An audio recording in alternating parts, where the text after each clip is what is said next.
그런데 여러분들 여기서 끝이라고 생각하시나요? 저는 아니라고 봅니다.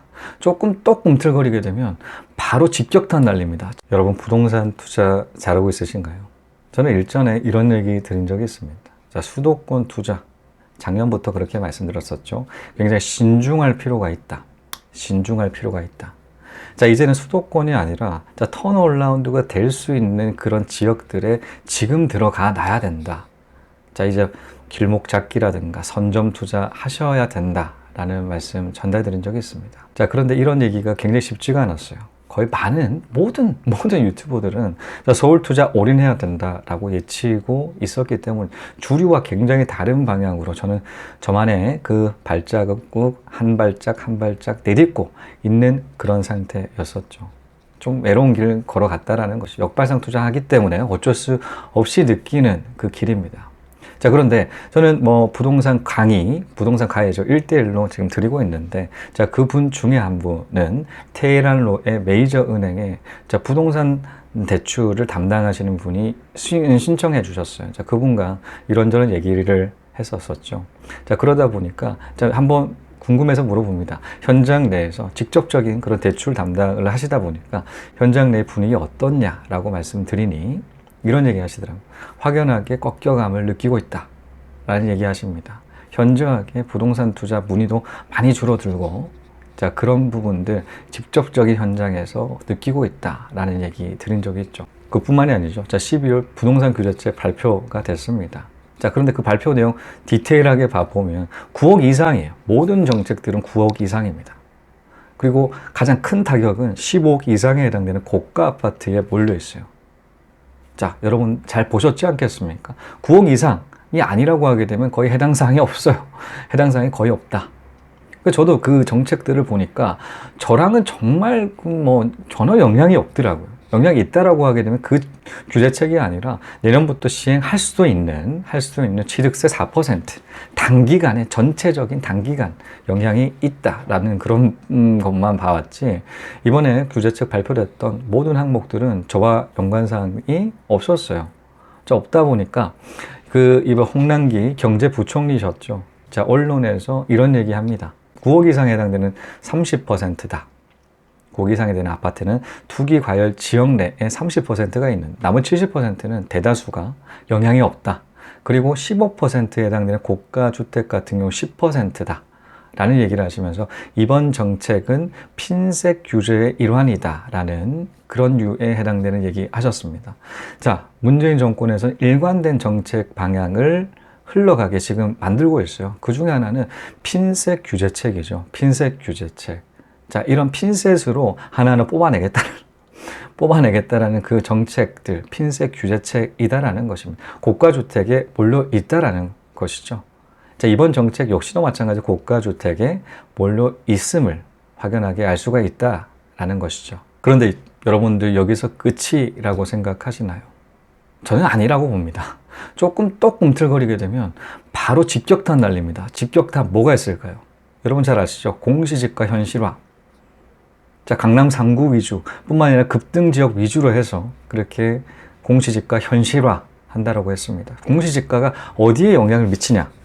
자, 종부세에 바로 직격탄을 날릴 수가 있어요. 몇백 냈다가 이번에 종부세 몇천 내시는 분들이 또 계시잖아요. 자, 어쩔 수가 없습니다.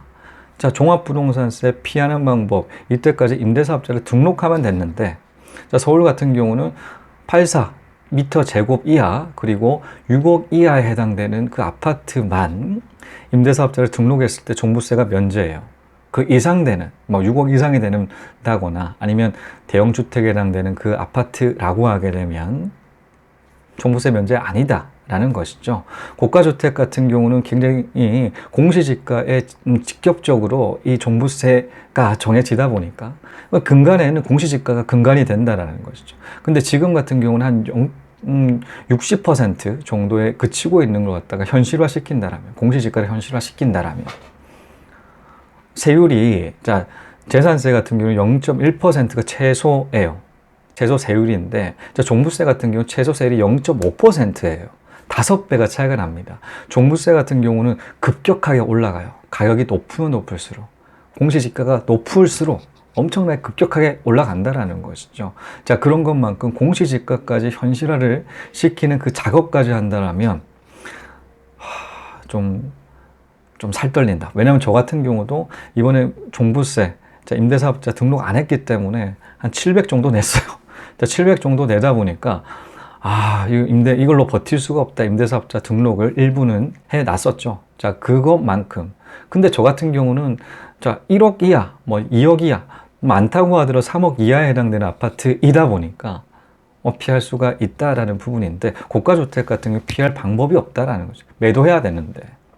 매도해야 되는, 양도세 때문에 또 매도하지 못하는 그분들도 꽤 계실 거다라는 부분이죠. 자, 그런 것만큼 이제 이 정책적인 일관된 그 핀셋 규제 체계의 그런 결과치들은 이제 나올 시점이 되지 않았나라는 생각 듭니다.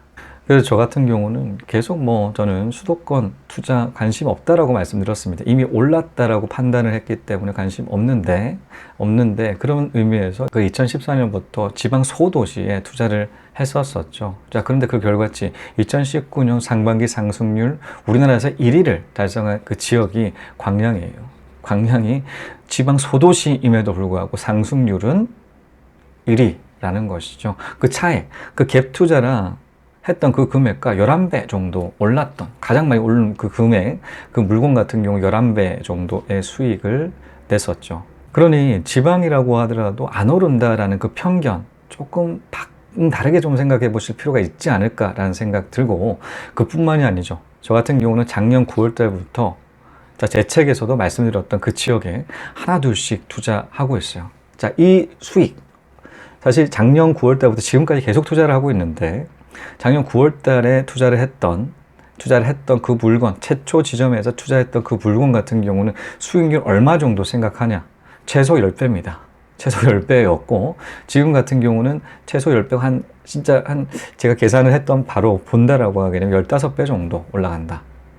최저로 떨어져 있는 거 급매로 사다 보니까 그 차액은 굉장히 작고, 한 11배 정도, 15배 정도 수익을 예상하고 있습니다. 자, 이는 지금 지표상으로도 계속 잡히고 있죠. 자, 10주째 계속 상승하고 있습니다. 이전과 벌써 저는 4-5배 수익을 내고 있어요. 갭 투자했던 그 투자금 대비한 그 수익이 4-5배라는 것입니다. 자, 이렇게 역발상 투자 계속 하다 보니까 굉장히 느껴지는 바들이 많죠. 저는 그런 얘기 들었습니다. 서울 투자 좀 신중하셔야 된다. 2018년 이제 9월달 이후 같은 경우는 그런 얘기 좀 드린 적이 있어요. 신중해야 된다. 그런데 주변 사람들, 주변 유튜브들 뿐만이 아니라 많은 전문가들은 서울 올인해야 된다라고 외치고 있었을 때였었죠. 굉장히 외로운 그 길을 갈 수밖에 없었다라는 부분입니다. 자, 그런데 저는 수도권 서울 투자 아예 안 하냐라고 물어보신다면 전혀 아니다라고 얘기 드릴 것 같아요. 자, 반대로 전문가들이, 많은 유튜버들이 서울 투자 전면하면 안 된다 라고 외치고 있을 때, 저는 그때 하나 둘씩 서울 투자하고 있을 겁니다. 자, 그때도 마찬가지로 역발상으로 들어가고 있을 거다라는 것이죠. 자, 그런데 불과 한 5년 전까지만 하더라도 서울 투자하면 안 된다라는 모든 거의 대부분 사람들이 서울 투자하면 안 된다라는 그 인식이 정말 있었지 않겠습니까? 14년, 13년까지만 내려간다고 하더라도 없었어요. 그런데 그때 저는 투자를 하고 있을 거다라는 것이죠. 자, 이처럼 한번 지방 투자, 자, 이 시점 같은 경우는 턴어라운드 되는 그 시점이지 않을까라는 저는 확신이 드는 그런 시그널들이 여러 가지로 나타나고 있다라고 생각하는데, 한번 이 또한 서울 투자만이 투자가 아니다, 이 또한 한번 고려해 보심이 어떨까라는 생각 드네요. 자, 지방 부동산 투자 설마 아직까지 별로라고 느껴지시나요?